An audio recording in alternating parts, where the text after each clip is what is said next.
There is so much conversation around pretty privilege. So this is to my pretty girls. I want you to use your pretty privilege like a black card with no limit. I want you to go to the bank every day and withdraw the limit. This right here is a common misconception. Not all pretty girls are getting the same privilege. Okay, so something I feel like we always miss out in the conversation about pretty privilege is that some of us who used to be considered like ugly, who are now considered pretty or conventionally attractive, like we just will always reject that.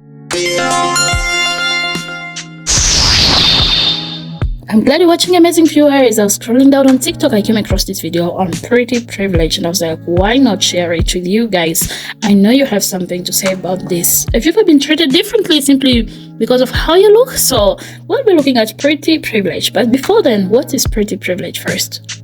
It's somebody being treated differently and maybe obtaining some kind of favors because of how they look.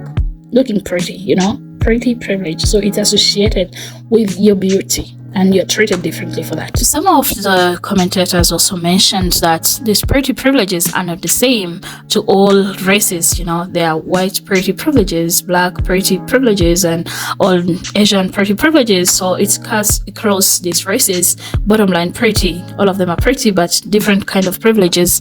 So we'll be looking at that right now. And also remember that there are no roses without thorns. So they are also having challenges. Some who get to be isolated because they are pretty and stuff, and they even fall into depression and stuff. So we'll be looking at that in a few. Then let me let you enjoy the rest of the video. You'll love this. Don't forget to give me a like, give me your comments, guys. I will appreciate to read your comments. I don't know if it's if this is actually a fact, but they do say that pretty people are genuinely more confident, more happy, and it is because of the preferential treatment that they get. But the thing is, apparently, the more good looking somebody is, the more trustworthy you deem them as. Well, typically, if you ever have strangers come up to you with their children in the vicinity to talk to you or interact with you, that's how you know you are radiating light and you feel safe to this person. So people are typically very protective over their offspring.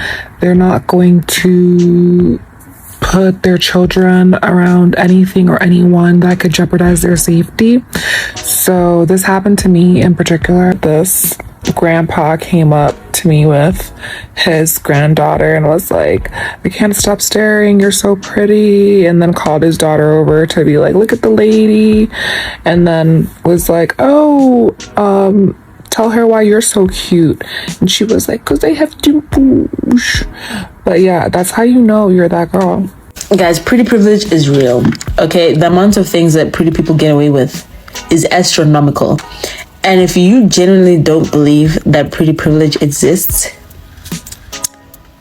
well, tell me you have pretty privilege without actually telling me that you have pretty privilege. Fun fact, actually really dystopian fact that is maybe supposed to be a secret, but whatever.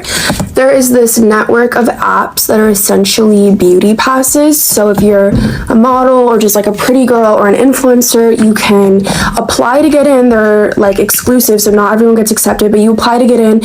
And if you get in, there's a shit ton of businesses, restaurants, like massages, facials, lip injections, makeup, clothes, whatever, haircuts, everything, yoga classes, Pilates, everything that you can get for free just if you like tag them on an Instagram story. So if you follow models that post like Joe and the Juice and Pilates on their story every single day, they're not paying for that. From a societal standpoint and just my opinion in general, I don't think it helped me being friends with people who were more attractive than me. The second I saw that video, a few people popped into my mind because I grew up literally comparing myself to all my friends, but specifically the ones that were closest to me and more attractive than me. I had a friendship that I literally ended in 9th grade because I kept comparing myself to her to the point where it was just unhealthy. Society naturally treats more attractive people better, so it's not their fault that they're being treated differently than me. I just couldn't take it, you know what I mean? They usually had more friends, they had boys opening doors for them, they had boys flirting with them. If I had a crush on a boy, there was a chance that they literally had a crush on my friend. I'm not saying it's their fault at all either, I'm just saying I don't like being in a constant competition in my head with people that I'm supposed to be friends with. And to be honest, I still haven't worked through this fully, and I struggle every single day with comparing myself to people. And this has been happening since I was a child. Like, the first memory I have of it is in 4th grade when I told my 4th grade crush, yeah, I have a crush on you. And he was like, I have a crush on her, you know? it just definitely ruins your brain. It ruins your image of people, ruins your image of yourself. It's too much. Girls, I feel like we don't get the same pretty privilege as white girls. Hear me out. I feel like the femininity of a white woman is seen as very maternal, very soft, whereas I feel like the femininity of a black woman, they're meant to be very strong women. They're meant to, wear the burdens of their family. And as a result of us having to be such warriors, almost in a sense, because we have to be so strong all the time, I feel like pretty privilege is different, because whereas I feel like it might award white women with privileges and gifts and adornments, I feel like majority of the time with black women, it's almost seen as an insult. You're already so strong, you gotta be pretty too.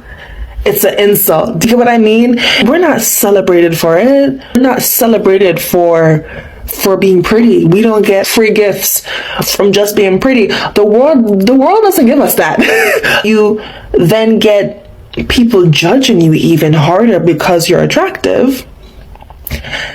It be from your own race, it be from the people that you work with, it be from the people that you grow up with in your community, from all races.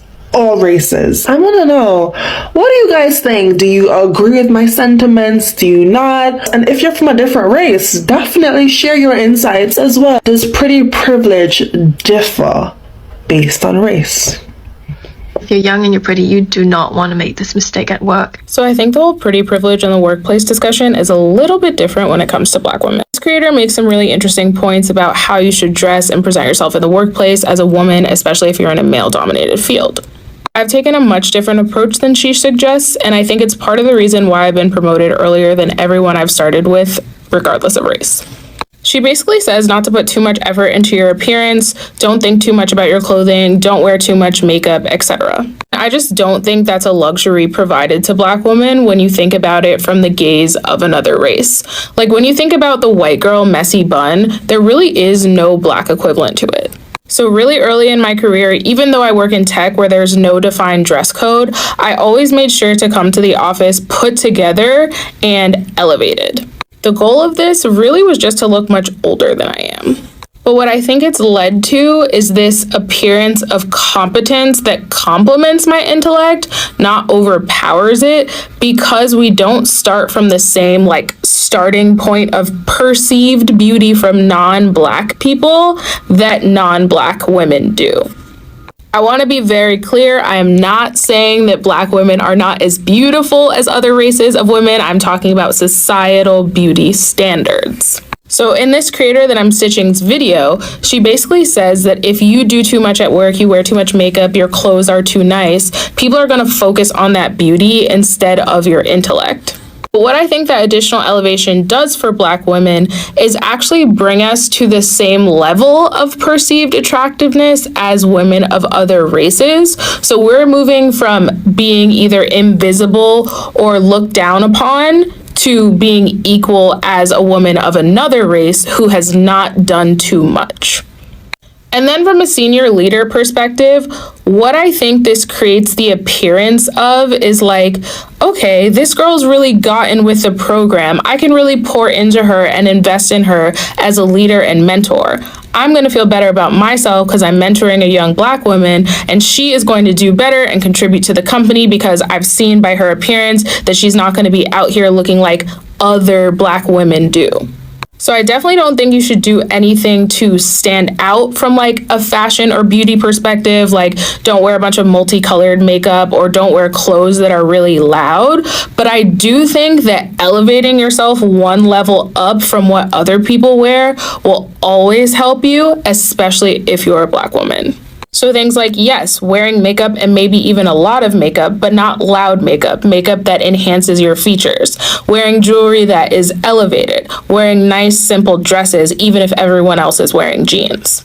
Just before I end this video, I want to let you know that this is completely a theory about how I think I'm perceived in the workplace. I have received some comments about my appearance in the workplace, almost always positive, but no like senior person has told me that they're pouring into me because I fit in. This is just what I think about my appearance and how it's positively affected me in the workplace. I was talking to my friend yesterday who is really classically beautiful, and I've always noticed this about her, and I've never been able to tell her, just like, oh, I just wanted you to know I think you're really beautiful.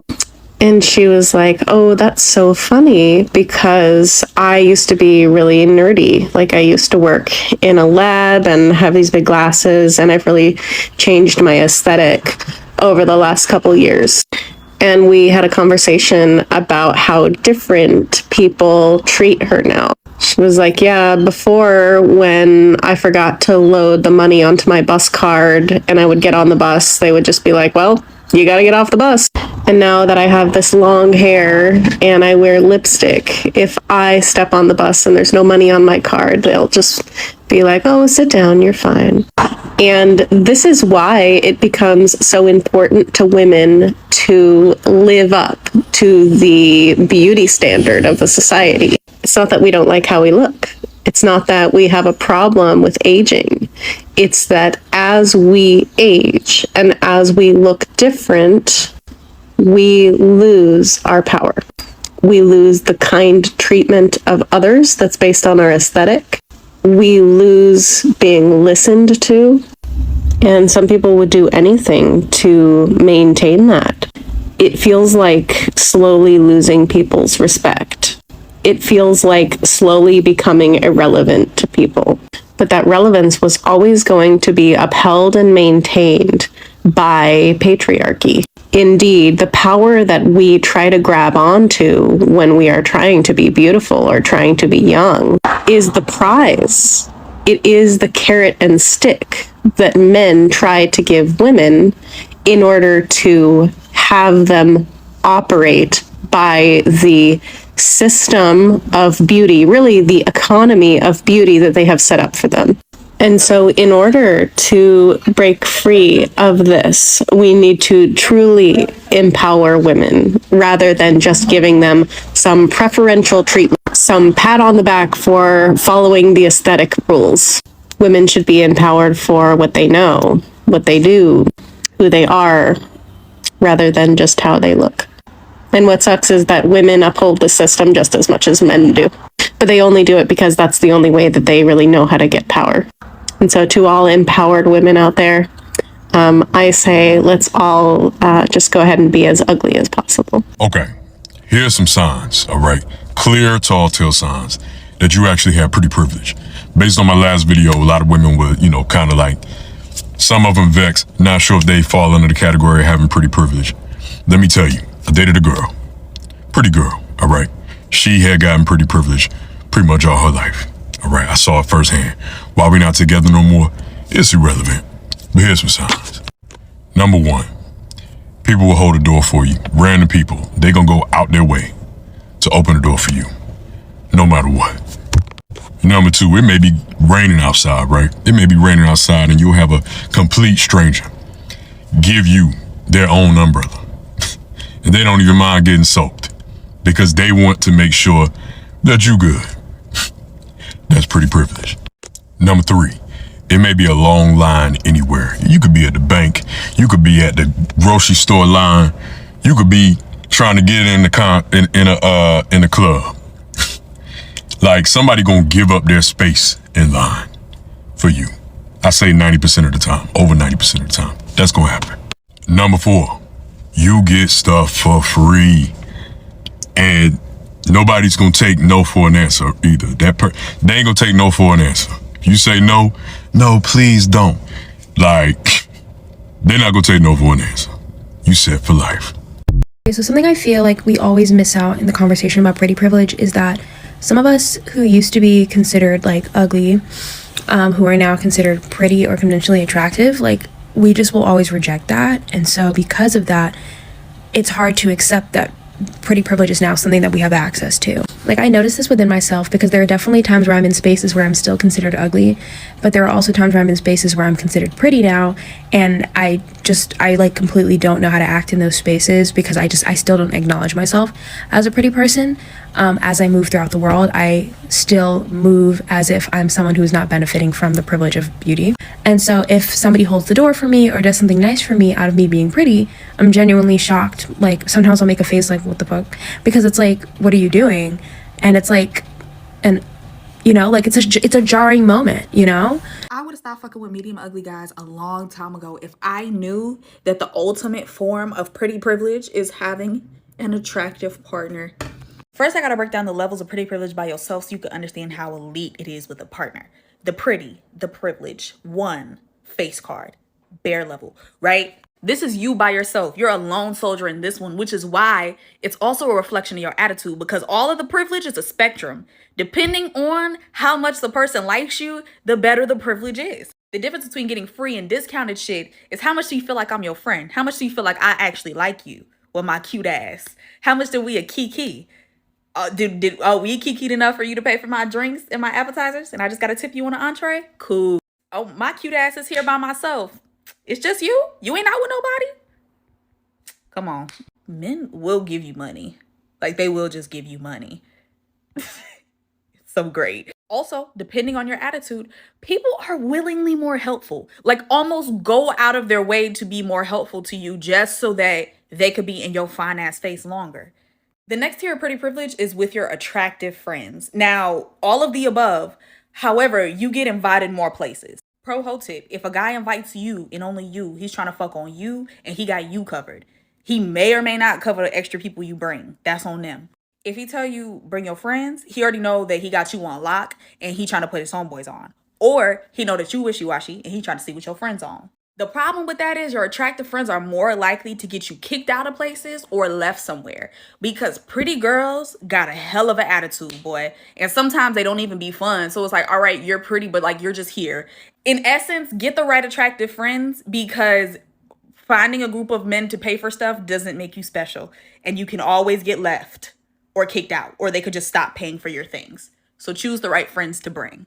I forgot to add getting presents sent to your house when it's not your birthday and like getting your coochie ate and just going on home after, or like getting flowers and shit like that. But that's a given. That was just a given. I hope y'all know that. But the most elite form of pretty privilege is just having one fun, pretty friend to hang out with and y'all just go everywhere together because 2 is the perfect number. You can do no wrong. All you gotta do is leave the house looking sexy as fuck with just vibes and you're pretty much invincible because 2 girls always fits in the car. 2 girls is very easy to cover between a group of guys. 2 pretty fun girls is gonna get you more attractive fun girls wherever y'all go next. Like, it's just the ultimate magnet for guys to get more fun, pretty girls. So just having one friend go with you everywhere, invincible, bitch. I'm telling you. That was it about this video, guys. Don't forget to like the video, subscribe to the channel, kindly turn on the bell so that you get notified whenever we have a new video. I appreciate your precious time and thank you for interaction. I appreciate. Goodbye for now.